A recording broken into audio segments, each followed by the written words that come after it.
Welcome back to the Alien Spaceship Talk Show podcast. And in case you're just joining us, you're listening to the Alien Spaceship Talk Show podcast with Emmy, Hikins, and Trevor.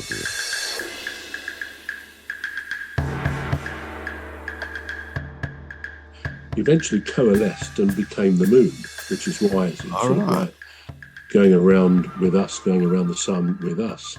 So that's the giant impact theory of how, but they think what happened when that happened, when the moon was created, the Earth's perpendicular axis was knocked to 23.5 degrees off of the perpendicular. Now, we know what the Goldilocks zone is, don't we?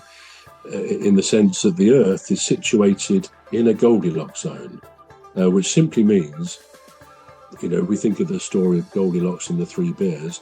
She eventually found the porridge, which was not too hot, not too cold. And the Earth, fortunately for us, is situated in the Goldilocks zone of the sun and the solar system. So the definition of a Goldilocks zone or a habitable zone is that a planet can sustain liquid water. Now, if you're not too many miles further towards the sun, maybe like Venus, you can't do that. Your water would be constantly steam or something else, but it wouldn't be liquid water. Equally, a bit further away and not too much further away, you're going to be in the same situation as Mars, where they can't sustain liquid water. It's often thought they did because I think the photographs we see show dried up riverbeds. So they do think Mars once did have an atmosphere and had some water, but these orbits aren't always true, and maybe it was knocked off of its orbit to some degree in the past. But Earth, nonetheless, was in the Goldilocks zone, so we could sustain liquid water, which we see with the oceans, and of course in our homes we use liquid water. We have ice, so that's another form of water, and we have steam coming from the kettle. So those three versions of water make it clear that Earth is in the Goldilocks zone, so that life, at least as we know it, could emerge, complex life. Because we can have water, we believe that our form of life can only exist if you've got the basic ingredient, which is water. So we are in the Goldilocks zone, and we're lucky for that. Otherwise, we wouldn't be here. But the other thing, which I think more people are now also thinking, is that this axial tilt, this tilt away from the true, which doesn't apply to any other planet, except Uranus, as I say, is on its side, Venus goes the other way, both of which would impact on any possibility of life, even if they were in our habitable zone. But Earth is the only one with this 23.5 degree tilt. Any ideas what benefits that gives us? Why it is actually also a Goldilocks zone of its own? In other words, it's crucial for life. Any ideas why that would be? Well, I think you said it, actually. You said it gives you the ability to retain water, don't it? That's what you said? Yeah, that's the Goldilocks zone where the Earth is positioned in relation to the sun. But I'll tell you, on the point of we've always known we've got this tilt. It does slightly vary from times. It goes down to 22 degrees, maybe up to 24. But it generally is an average of 23.5 degrees off of true.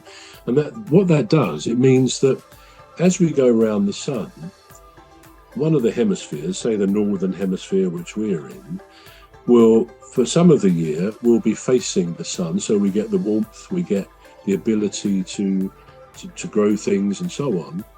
The other half, we're away from the sun. So again, it's cooler, and of course we're talking of summer and winter. And of course, southern hemisphere, Australia and co, they have their summer when we have our winter. So they have Christmas summers down there because that's facing the sun. Now, the point of what faces the sun of the Earth is that it creates the seasons. We have spring, summer, autumn, and winter. Yeah. As the Earth goes round again on its own axis and in relation to the sun, because we're off perpendicular, then different parts of the Earth get different or very necessary amounts of sunshine and warmth in that way. So it creates the seasons, which in turn means we can grow food, and all those other things. Life would be, if we didn't have that tilt, half of the Earth would always be facing the sun, which would make it unlivable because of the heat coming through on that. The other side would be far too cold, so you couldn't grow the necessary food. So these days it's reckoned to be very much a Goldilocks zone situation, like the one of the position of the Earth as well. So yeah, we need to, and when we think about it, we could say, well, I know we don't do religion, we don't do politics, we don't really get into, is there a creator behind this? I mean, many millions of people believe there is. Some say no, it's just coincidence that these things came about. In other words, two Goldilocks zone situations. You could say the odds against that are massive.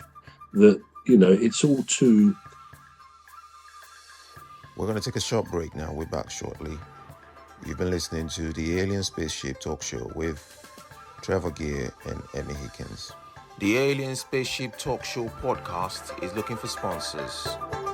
If you're a company out there looking to spread the word about the products and services you provide, please get in touch with Deepstuff Radio Podcast on info@deepstuffrecords.com, or to use the contact form on our website to contact us, please visit radio.deepstuffrecords.com.